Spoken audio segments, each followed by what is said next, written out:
Hi guys, welcome to another episode of Teacher Lynn Diaries. So today I want to share with you how I prepare my pumpkin or malenge chapatis, and here are the ingredients that we are going to be using for this particular recipe. We have already boiled pumpkins, extra flour for dusting the surface, melted butter or margarine, sugar, salt, milk for blending the pumpkins, cooking oil, flour, hand blender for blending the pumpkins, or you can even use a masher if you have.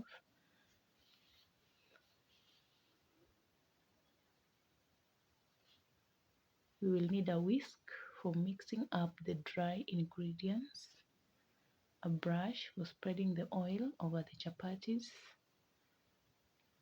We will be using that for mixing up after blending the pumpkins, and then we'll be using this for flipping over our chapatis. Then over here there is some boiled water that we're also going to be using to mix up our pumpkins. So stay tuned and enjoy. So inside this jug, as you can see, I am actually putting in the already boiled pumpkins. I am getting them ready for blending, so I'm going to blend them inside this particular jug. So that is what I'm doing at this point. The number of pieces that you use actually depends on you, or even the quantity depends on you. It depends on how much you love it. If you want more, you can use more. If you want less, you can also reduce, but for me this quantity was just enough.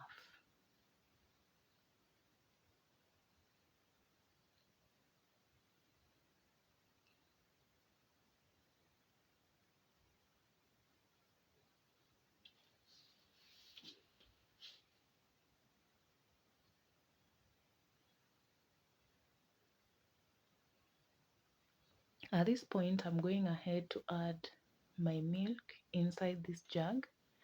I'm getting them ready because I need to blend, so I'm trying to mix it up a bit before I can be able to blend it.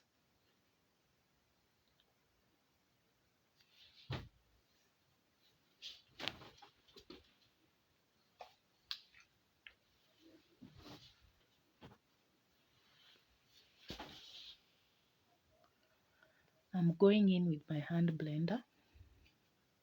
So at this point, I'm blending the mixture.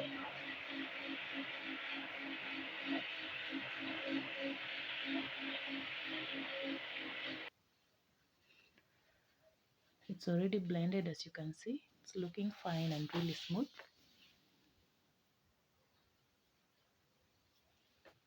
So we are proceeding on to the next step.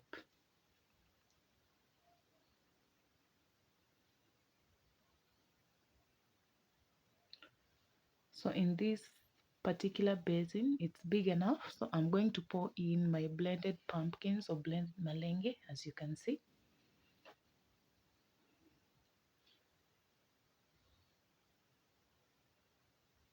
At this point, I'm also adding a bit of the water, boiled. It's already boiled, so it's a bit warm also.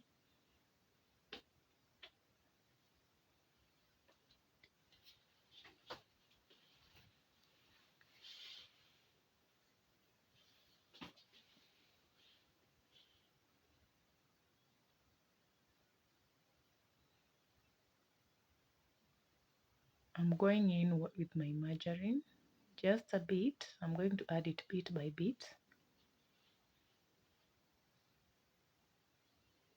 I'm giving the mixture a good stir. I'm also going to add some salt to taste. I normally like the mixture of salt and sugar. It balances out really well. I'm adding my sugar, as you can see. I'm giving the mixture a good stir.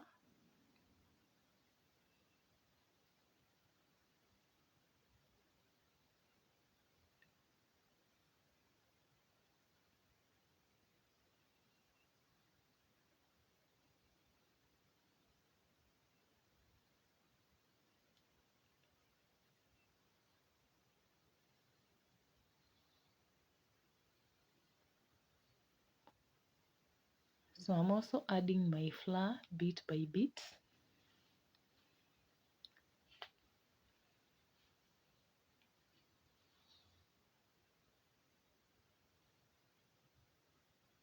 Trying to give it a good stir.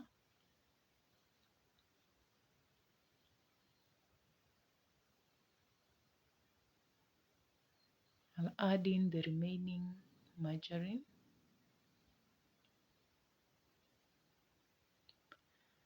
I'm also topping up with some cooking oil at this point, not too much because remember the margarine is also fatty.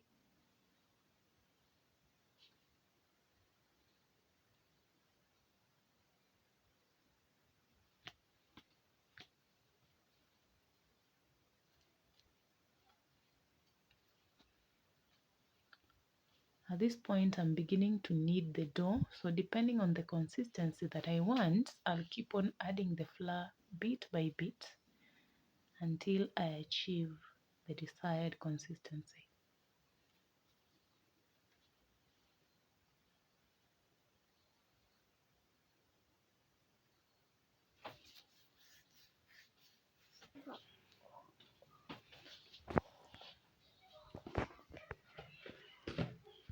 Our dough is almost getting ready, so I'll add some cooking oil just to avoid sticking.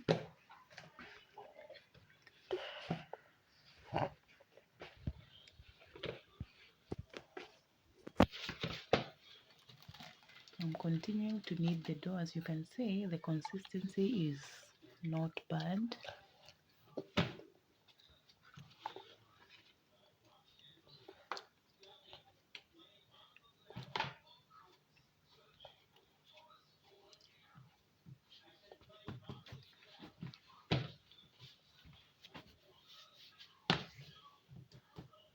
So the dough is ready. I'll go ahead and cover with a damp towel and let it rest. By the way, the duration that you let it rest really depends on you. Mine rested for about 2 hours, but if you don't have time, about 30 minutes is not bad as well. So you can see the dough is really soft at this point. This is after 2 hours. It's very soft.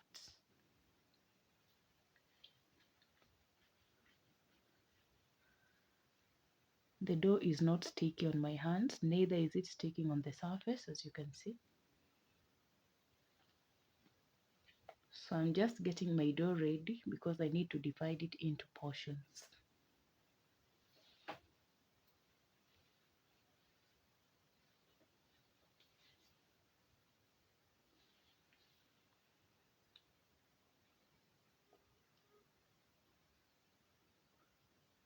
So this particular I'm going to divide into 3 portions, and then each portion I'll roll it out and then cut it to get the required number of chapatis.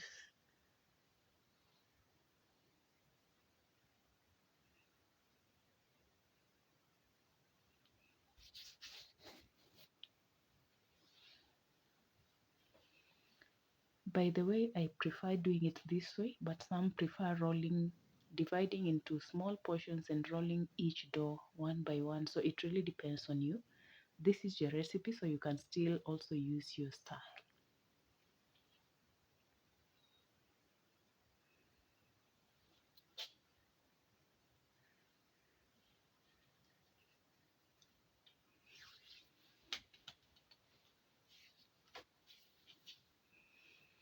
So I'm dusting the surface with some flour so that it doesn't stick, and also so that it becomes easy to roll out.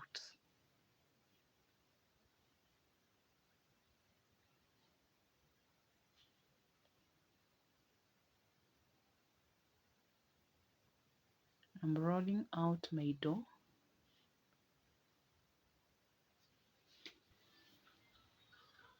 As you can see, the thickness is not bad, so don't make it so thin because otherwise you may end up with very hard chapatis. So once I cut off, I am folding, as you can see. I'm then going to go ahead and fold to get the layers. So the excess fold, you tuck it in either from the top or from the bottom.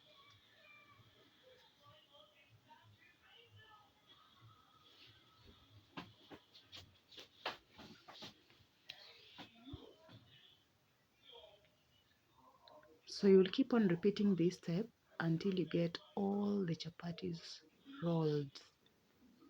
The purpose of rolling is to make it easier for you to get a good circle when you now be rolling them out ready for cooking.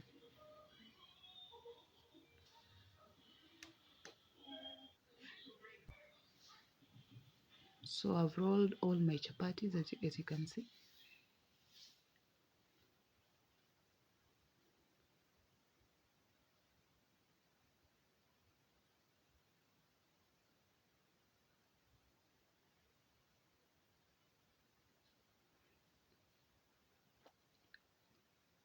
So make sure you dust the surface with enough flour just to avoid your chapatis from sticking on the surface, and also for them to roll out easily. So you can see mine.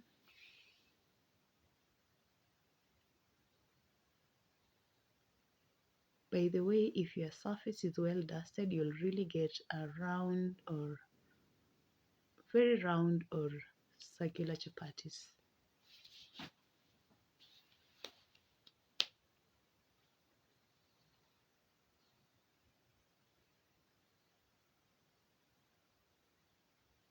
So the thickness, as you can see, is not bad. Don't roll it out so thin, and also don't leave it to be so thick, because either very thin or very thick chapatis are not really good.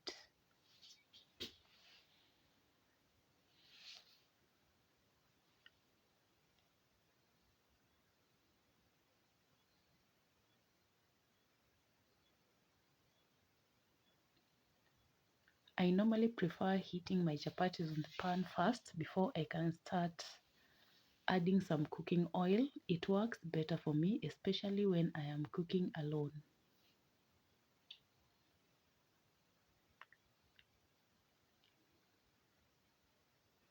Again, it depends on you. You may want to be rolling and applying oil at the same time as you cook, so it really depends on you. But for me, I normally prefer heating them first before I can start frying them using the oil.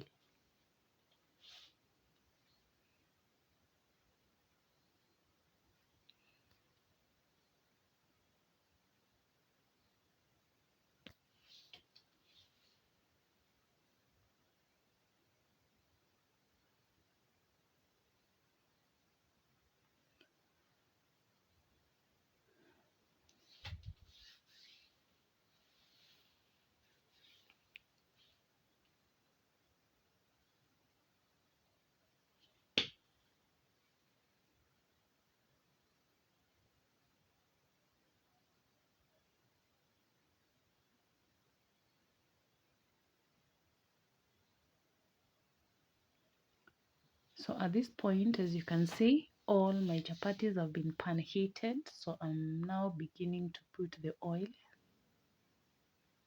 So as you put the oil, you can be doing so one by one, or you can be doing two at a time, or even three. So it really depends on you.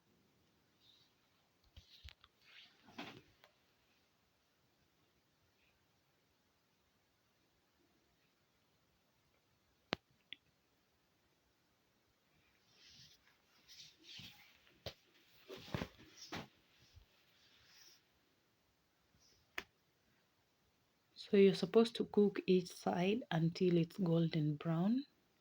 Again, you should be cooking on medium heat because you don't want to end up with burnt chapatis.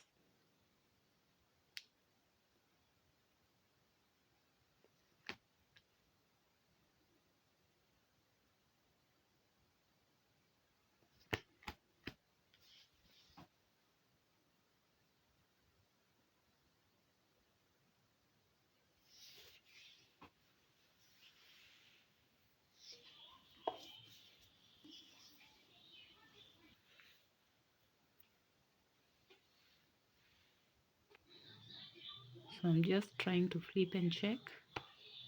It's ready, so I'm turning over, as you can see.